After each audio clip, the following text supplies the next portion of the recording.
28장 16절에서 20절입니다. 마태복음 28장 16절에서 20절 신약성경 52쪽입니다. 자, 오늘 마태복음 마지막이네요. 그래서 170번째 마태복음입니다. 같이 한번 읽어보겠습니다. 자, 제가 먼저 16절 읽겠습니다. 교독할게요. 11제자가 갈릴리에 가서 예수께 지시하신 산에 이르러 예수를 배우고 경배하나 아직도 의심하는 사람들이 있더라. 예수께서 나와 말씀하여 이르시되 하늘과 땅의 모든 권세를 내게 주셨으니 그러므로 너희는 가서 모든 민족을 제자로 삼아 아버지와 아들과 성령의 이름으로 세례를 베풀고 함께 내가 너희에게 분부한 모든 것을 가르쳐 지키게 하라. 볼지어다 내가 세상 끝날까지 너희와 항상 함께 있으리라 하시니라. 아멘. 오늘도 새벽기도 시편으로 바뀌었죠. 작년 8월 23일 날 시편 1권과 2권을 마쳤었어요. 그게 이제 시편 71편까지고 오늘 다시 72편, 시편 263번째더라고요. 그리고 오늘 또 마태복음을 제가 부임해서 수요 예배는 마태복음을 했어요. 예. 그러니까 이제 170번에 걸쳐서 마태복음이 이제 끝납니다. 나무를 심는 사람이라고 하는 책이 있습니다. 프랑스 소설가 장 지오노라는 사람이 쓴 책인데 한 목자가 황폐한 산골짜기에 하루에 수십 그루씩 나무를 심는 이야기입니다. 그는 아무도 주목하지 않는 황무지에 오직 미래를 위한 희망만 보고 나무를 심어요. 뭐 바로 가을에 소출이 나는 것도 아니고 나무에서 뭐 열매가 나는 것도 아닙니다. 그냥 심습니다. 세월이 흐릅니다. 그의 손에 심겨진 작은 씨앗들이 자라 숲이 되고 그리고 짐승들이 오기 시작하고 물이 이렇게 모아지잖아요. 그러니까 샘이 되고 죽은 땅이 살아납니다. 그가 한 일은 거대하지 않았어요. 매일 나무를 하나씩 또 때로는 두 그루씩 이렇게 심었어요. 그러나 그의 작은 순종은 산 전체를 마을 그리고 짐승이 오기 시작하니까 사람들이 오기 시작하는 거예요. 그러니까 한 사람의 조용한 순종이 세상을 바꾸는 거예요. 할렐루야. 그러니까 한 사람이 하나님 앞에 묵묵하고 조용히 순종할 때 세상이 바꾸는 거예요. 예수님은 부활 후 갈릴리에서 제자들에게 아주 작은 한 문장을 남깁니다. 그러므로 너희는 가서 세상을 제자 삼으라. 이 말씀은 세상을 뒤바꾼 하나님의 씨앗이 되었습니다. 오늘도 우리는 불안한 시대 속에 무엇을 남기며 살아야 할지 묻습니다. 예수님은 말씀하십니다. 제자를 남겨라. 이것이 너희의 사명이다. 여러분 이제 제자 하면은 뭐 스승과 제자 이런 어떤 형식적인 그룹이 아니라 내 자녀가 내 믿음의 제자가 되게 하면 돼요. 응? 믿음의 유산을 넘겨주면 돼요. 예? 그래서 마태복음 28장은 예수님의 부활 이후입니다. 제자들은 이미 예루살렘에서 부활하신 예수님을 만났고 예수님은 갈릴리로 가라고 명령했습니다. 갈릴리는 예수님의 사역이 시작된 곳이에요. 제자들이 부르심을 받은 장소이며 평범한 삶의 자리였습니다. 왕궁, 성전, 대도시가 아닙니다. 일상에 시작되는 사명을 보여준 상징적 장소입니다. 마태복음에서 산은 하나님의 말씀하시고 계시가 주어지고 사명이 주어지는 장소입니다. 그래서 우리 마태복음 5장을 뭐라 그래요? 산상수훈. 네. 그리고 마태복음 17장에 변화산. 예수님이 이렇게 있을 때 베드로, 야고보, 요한이 보니까 엘리야, 또 모세 이런 사람들이 거기 있는 거 예수님. 그러니까 변화산. 그리고 오늘 지상 명령에 여기서는 또 산에서 말씀하십니다. 이렇게 얘기합니다. 지센 산에 이르러 산에서 말씀하시고 평지에서 그것을 실천하게 하는 거예요. 그래서 16절에 11제자, 이제 가룟 유다가 배신했죠. 11제자가 갈릴리에 가서 예수께서 지시한 산에 이르러. 그래서 12이 아닌 11제자입니다. 배신과 실패의 흔적을 품고도 예수님은 그들을 다시 부릅니다. 그래서 이거 갖고 되게 위로를 많이 받아요, 목사님들이. 예수님도 12명 다 성공 못했어. 우린 예수님도 아닌데, 열심히 성도들이 신앙생활 하다가 좌절해서 떠나고 상처받고 떠나고, 여기에 상처받지 말라는 거예요. 예. 힘들어하지 말라는 거예요. 어제 우리 이제 어머니 중에, 교회를 이제 나가시는 어머니이신데, 이제 상담을 하시더라고요. 상담을, 목사님. 꼭 자기 본교회만 꼭 출석해야 되고 그래야 됩니까? 그래서 내가 왜 무슨 일 때문에 그랬는데, 본인 얘기가 아니고, 이제 제 구역의 식구가, 이제 그런, 본교회 말고, 그래서, 그러니까 교회를 안 다닐 수 없으니까, 어려움이 있다면, 자기가 신앙을 찾아서 가는 것도 의미 있죠. 신앙생활을 할 거라면, 꼭 내가 우리 교회만 가야지, 우리 본교회만 가야지. 그것도 어떻게 보면은, 물론, 본교회에서 예비하고 축복받는 게 가장 큰 복이지만, 너무 힘들면, 가서 시험되고 가서 너무나 고통스러우면, 우리가 이제 그러죠. 교회는 뭐, 목사 보고 가는 거냐, 사람 보고 가냐, 하나님 보고 가지. 근데 그게 안 된다고요. 왜냐하면 하나님은 또 사람과 목회자를 통해서 통로로 연결시켜 주시거든요. 그러면 회복이 될 때까지든지 자기가 원하는 그런 곳에 가서 예배해도 됩니다. 너무 어려운 것 같지 말고. 저는 또 그것은 목회자가 우상일 수도 있어요. 우리 교회 꼭 와야 돼. 물론 그렇죠. 근데 그런 상황이 아니고 너무 어려운 상황이라면, 예, 그래서 보내주는 것도 또 다 하나님의 교회니까 보내주는 것도 저는 큰 의미가 있다고 봐요. 그래서 이제 이 한 명이 실패됐어요. 여러분 보세요.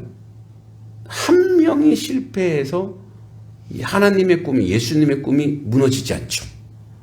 그러니까 이거는 하나님이 이룬다는 거예요. 그러니까 사실 12명 중에 한 명이면 엄청난 퍼센테이지예요. 엄청난 크다고요. 그러니까 그리고 지금은 상황과 환경을 보세요. 상황과 환경이 뭐냐면 분위기가 어떤 분위기냐, 다 끝나는 분위기, 파장 분위기란 말이에요. 예수님 십자가에 못 박아 돌아가시고 나서 다 도망갔잖아요. 그러니까 이 분위기로 봐서는 완전히 좌절 분위기란 말이에요.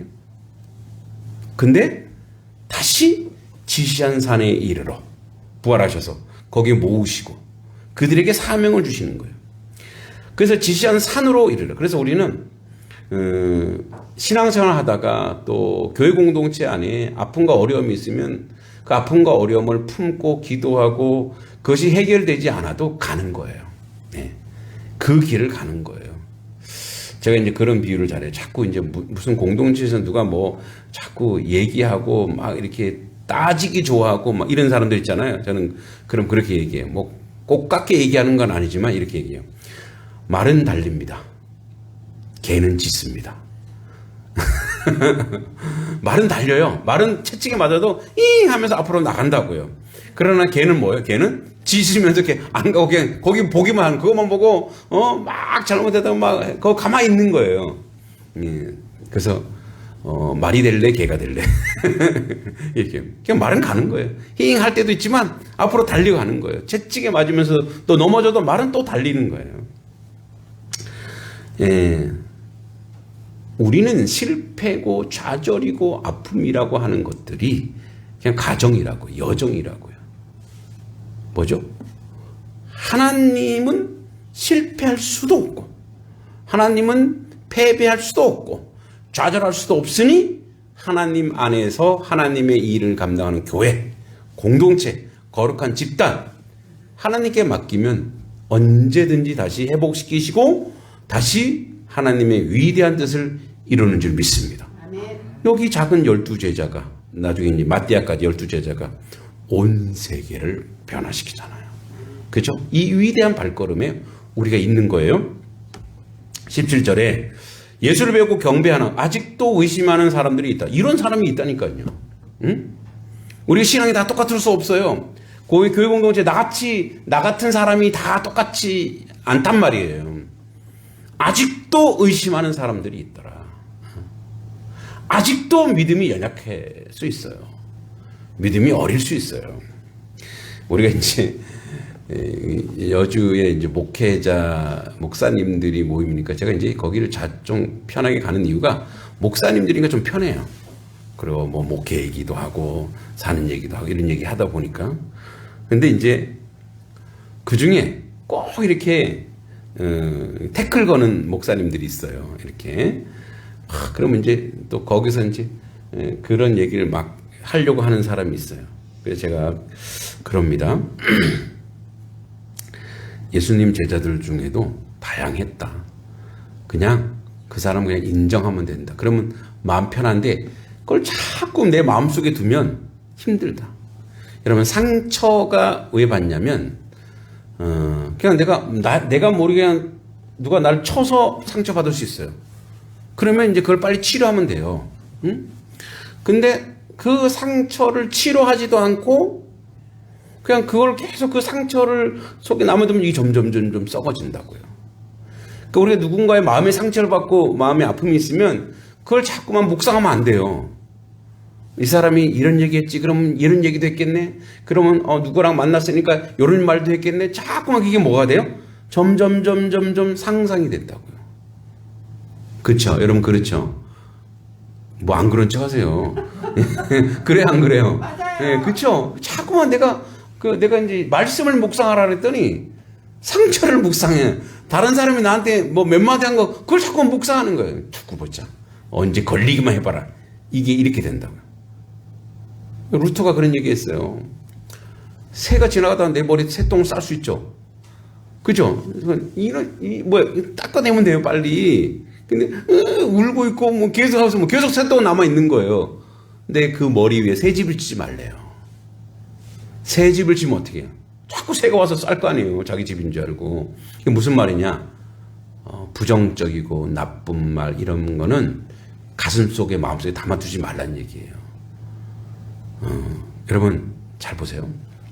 어떤 사람이 나에게 불의한 행동을 하면 그 사람은 그거는 하나님이 다 아세요. 누가 보응하시는 거예요? 하나님이 보응하는 거예요. 뿌린 대로 거두는 거예요. 그러니까 하나님이 보응하시게, 내가 자꾸 그걸 정지하고 내가 판단하려고 해요. 그럼 힘들어지는 거예요. 그러니까 여기 의심하는 사람들도 있는 거예요. 예, 이렇게 와서.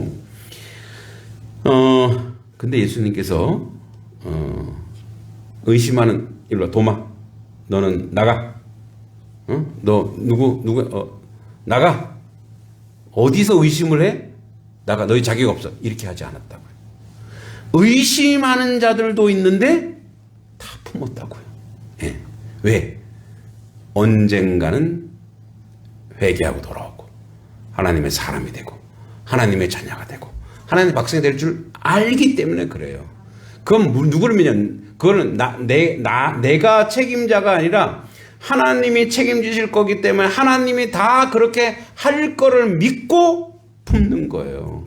그러니까 우리가 무슨 김동희 목사가 다 품은 게 이게 제가 도량이 넓거나 그릇이 하회와 같은 게 아니고 저도 속 좁아요. 저도 섭섭하고 믿고 화가 나고 짜증 나요. 근데 나는 목사니까 그걸 표현할 수가 없어. 그럼 어떻게 해요? 하나님이 하십시오. 저는 할 수가 없습니다. 그래서 하나님이 하시고 말을 안 해요. 저는 그냥 하나님이 하시도록, 하나님이 만지시도록, 하나님이 이끌어 가시도록 그렇게 품고 가는 거예요. 이렇게. 자, 그래서 예수님이 그들을 다 품으셨어요. 하나님은 온전한 자가 아니라 그분 앞에 나온 자를 다 사용하십니다. 그리고 그 사람에 맞게 사용하시는 거예요.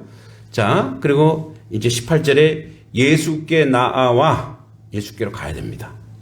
부족하고 연약하지만 예수께 나와 말씀하여 이르시되, 예수께서 오셔서 하늘과 땅의 모든 권세를 내게 주셨으니, 예수님의 부활은 우주 주권을 회복한 사건입니다. 따라 지상명령은, 자, 권세 없는 교회, 복음 전하는 교회로, 권세 있는 예수가 모든 것을 지니신 분으로, 즉 하나님은 하늘과 땅의 모든 권세를, 원래 하나님의 사람이 모이는 데는 이게 없었어요.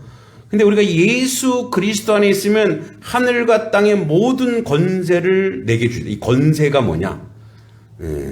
권한과 또는 힘과 세력이에요. 세력.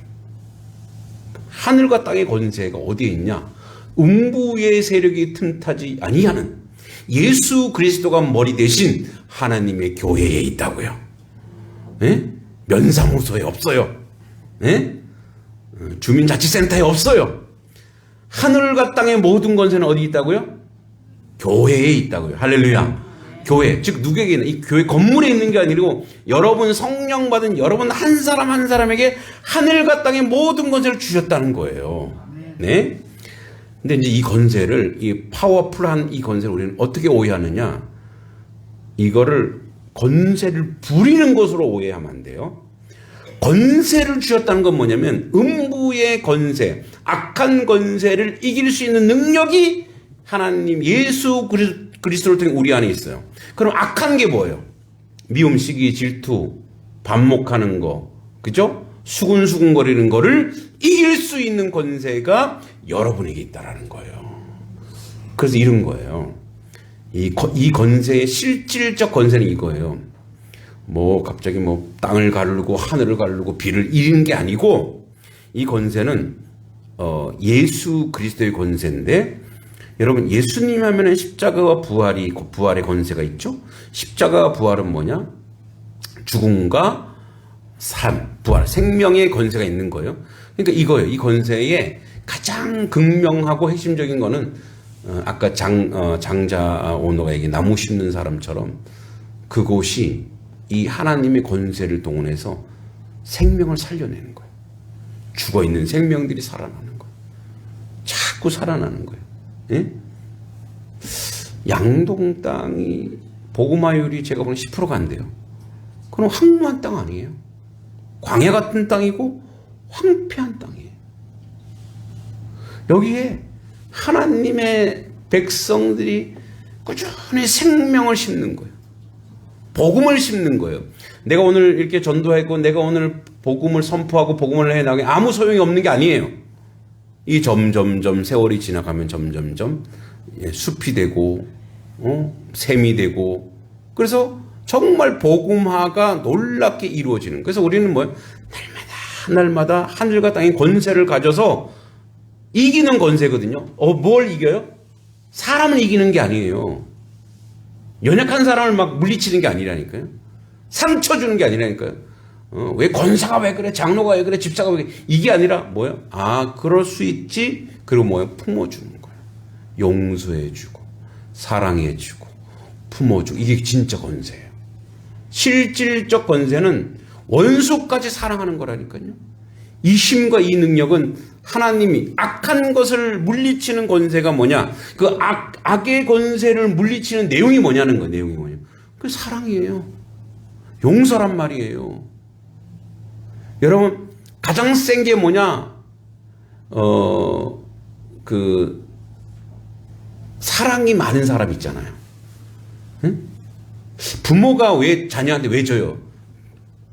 사랑. 그쵸? 왜? 더 사랑하기 때문에 지는 거예요. 사실 져주는 거지. 져주는 거죠. 더 사랑하는 사람이, 더 많이 사랑하는 사람이 지는 거예요. 그러니까 여러분 가서 이기려고 하지 마시라고요. 할렐루야. 이기려고 하지 마시고 이해하려고 하시고 배려하게 하시고 사랑하세요. 뭘 막 하면 이기려고 막 한단 말이에요. 그러니까 우리가 일상생활에서 권세를 쓰시면 돼요. 하나님, 저 영혼이 지금 너무 힘듭니다. 그를 기도하고 그를 품겠습니다. 그를 사랑하겠습니다. 이게 권세, 이게 권세. 그래서 하늘과 땅의 모든 권세, 하늘과 땅의 그 악을 변할 수 있는 권세를 내게 주셨어요. 그래서 그러므로 너희는 가서, 이제 우리가 할 일이 뭐냐? 그 권세를 우리가 받았으니까 받아갖고 나만 나한테 쓰는 게 아니에요. 가서 모든 민족으로 제자로 삼아. 자, 제자. 그러니까 뭐냐면 뭐 거창하게 하는 제자가 아니라 하나님 백성으로 복음을 심어주고 사랑을 주고 퍼주면서 그가 하나님의 사람이 되도록 하는 거예요. 아버지와 성부 하나님, 아들과 성자 예수님, 성령의 이름으로 뭘 하라고요? 세례를 베풀고, 세례는 물론 행위일 수도 있지만 그가 주님을 고백하게 하라는 거예요. 그가 거듭나게 하라는 거예요. 그가 변화되게 하라는 거예요. 그리고 뭐 하래요? 내가 너에게 본반 모든 것을 가르쳐서 지키게 하라. 그러니까 세례, 즉 제자의 목적은 뭐냐? 하나님의 말씀을 지키게 하는, 순종하는 거예요. 내가 세상 끝날까지 임마누엘 하나님이에요. 너희와 항상 함께 있으리라 하시니라. 자, 이 항상 함께 있으리라의 전제가 뭔지 보세요. 전제가 제자 삼는 거예요. 그냥 악한 짓을 하는데 막 욕하고 미워하는데 거기 계신다고? 저 절대 계시지 않습니다. 탄식하지. 물론 계시죠. 탄식은. 너 왜 그래? 너 그러면 안 돼. 그러니까 그렇게 하늘과 땅에 하나님의 임마누엘 하시는 내용이 근거가 뭐냐? 하나님의 권세를 가짐으로 모든 민족을 제자를 삼고 세례 베풀고 그들을 가르치고 그들을 그 가르침을 지키게 하는 그 자리에, 그 놀라운 자리에 내가 너희와 함께 하겠다 이거예요. 여러분, 임마누엘은 우리가 하나님의 일을 할 때 역사하는 거예요. 하나님의 일을 진행하고 하나님의 뜻을 만들고 하나님의 은총 가운데 이 일을 행할 때 임마누엘이 되는 거지, 그냥 아무나 임마누엘 되는 게 아니에요. 그래서 여러분이 누군가를 품고 누군가를 사랑하고 누군가를, 이제 주중에 이제 요즘에 연말이 되다 보니까 우리 장기 결성하는 우리 지체들 그 전화하고 기도하고 또 막 하죠. 그러면 이제 뭐 제 마음 같아서는 막 혼내고 싶고 그러면 되냐, 그런데 와야지요. 함께 해야지요. 이번 주에 오세요. 네, 그래요. 그래서 그러면 속으로 진짜 올까? 그런데 하나님 그래도 품게 하시고 그래도 사랑하게 하시고. 응? 왜? 내가 하는 게 아니고 나는 그냥 목사로서 내가 그를 권면하고 그와 동행하게 하는 그 하나님 뜻을 이루게 하는 그 역사를 만들어 가는 거예요. 오늘도 하나님이 우리와 함께 하십니다. 무엇을 할 때요? 하나님의 뜻을 행할 때. 그래서 영원토록 우리와 항상 세상 끝날까지 함께 하시는 그 하나님을 우리 삶 속에서 증명해내고 우리 삶이 그렇게 복된 자리로 나아가길 간절히 소망합니다. 하나님 아버지, 은혜 감사합니다. 아버지 앞에 저희들 온전한 사람 되게 해주시고 아버지 다시 갈릴리로 부르시오. 처음에 부르심을 기억하게 하시니 감사합니다. 작고 부족한 우리를 지상 명령의 사명자로 세워주시고 제자를 남기는 삶을 살게 하시고